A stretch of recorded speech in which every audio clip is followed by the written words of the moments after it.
I tried going to his house, actually. Did you really? Yeah, because he lives in Palo Alto. Did you press the button, go doo-doo, navigate to Zuck's house? Yeah, basically. It's not far. He's 3 miles away from the Tesla California headquarters. Wow. But I don't know. There's nobody there. He's probably in Hawaii. He was, according to a spokesman, he was traveling. Oh, yeah. It would have been wild if he was there. Yeah, what would you have said? No, I literally, like, any time. I just thought it was funny to go, I'm coming over to your house. I'm going to get you. That's even more funny when it's two of the richest guys in the world. Yeah. So, anyway, he didn't answer. Well, too bad. Yeah, too bad. White thinks it would be a really big ticket fight. It would be fucking huge. Yeah. I would commentate on that. Yeah, the proceeds could go to charity and stuff. It'd be huge. Yeah, it'd be crazy. People would want to see what the hell's going on. Oh, my God, it would be fucking huge. It would be really crazy. If they close the thing, yeah, and Bruce Buffer is in there, yeah, it's time. Let's go. The place would go fucking bananas. Bananas. Yeah. Yeah. Let's do it. Does it have to be in the Coliseum? Would you agree? No, I'll do it anywhere. I literally said anywhere, right, anywhere, anytime. You know where you should do it? Any rules. You know where you should do it? The Sphere in Las Vegas. The Sphere is great. Yeah, it's also just that UFC is not just jiu-jitsu. You can punch people. Right. That makes a big difference. Big difference. Big difference. Huge. Yeah. Yeah, MMA has changed the ideas of jiu-jitsu because there's a lot of techniques that people do where it works well in competition when someone's like grabbing your leg when you can't just rain down punches on their face. Yeah. There's a lot of unrealistic if somebody's pounding in the face, it's pretty hard to be chill, especially if they're if somebody's got gorilla fists in your face. Yes. It's not going to be a good day. Yeah. Carlson Gracie famously had a phrase that if you take a black belt, you punch him in the face, he becomes a brown belt. Punch him again, he becomes a purple belt. And so on and so forth. If most people have not been punched in the face, I've been punched in the face. It just comes as a surprise. Yeah. Yeah, it probably does come as a surprise. There's also even the UFC has a lot of limitations, like you can't do 12 o'clock elbows. So. That's changing. They're getting rid of that. Allowed to do 12 o'clock elbows? Finally. I've been singing that from the top of the roof forever. Okay. It's so nuts. It's so stupid. You know what it came from? No.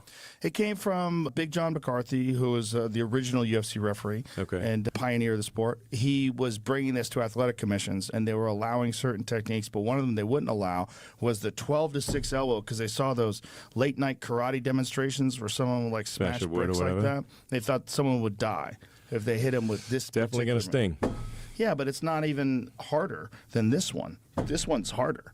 Because this one, you can throw your body weight into it, and it's a more natural movement. Yeah. This is an unusual movement. I'm sure you could train it and get it probably as hard, but I think for most people, for me, I can tell you for sure, this elbow has more power. I think any elbow in the face is going to be a big wake-up call if you've never had an elbow in the face. It fucking sucks. Yes. Yeah, it fucking sucks. Did you watch the Tyson Fury-Francis Ngannou boxing match? Is that the one where he bit the ear off?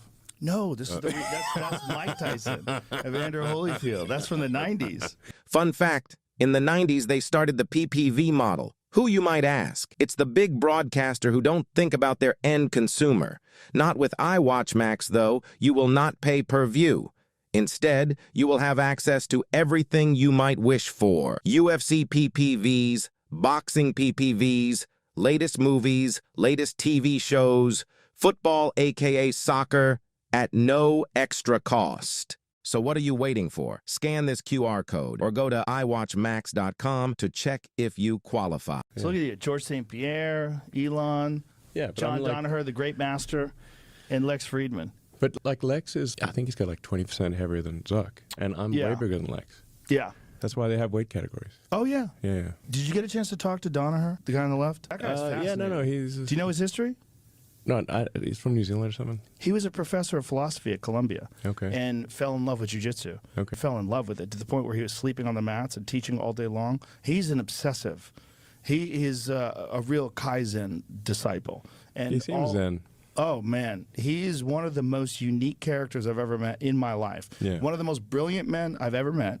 And he's completely dedicated to jiu-jitsu. And he has raised through this, particularly this one disciple, Gordon Ryan. He's the greatest jiu-jitsu competitor of all time. Yeah. There's no question. And he's only 28. Okay. But he is universally regarded as the greatest of all time. And he is John's greatest student. Okay. And the two of them together, because Gordon has insane work ethic. They work 365 days a year. They do not take any days off. They train every day. That's Gordon to the right of John. with the crazy beard. He doesn't really have that hair. He bleaches it.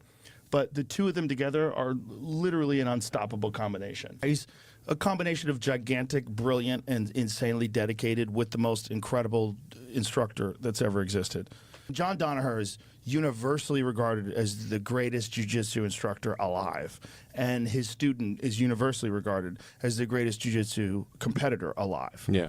And it is because John is a guy out of a superhero book. You're not going to find another one of those. A guy with a genius level IQ. I mean, you talk to him, he's fascinating.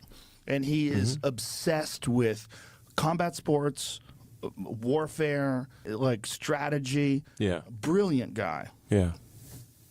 Brilliant. But no, guy. you see, I was impressed when I met him.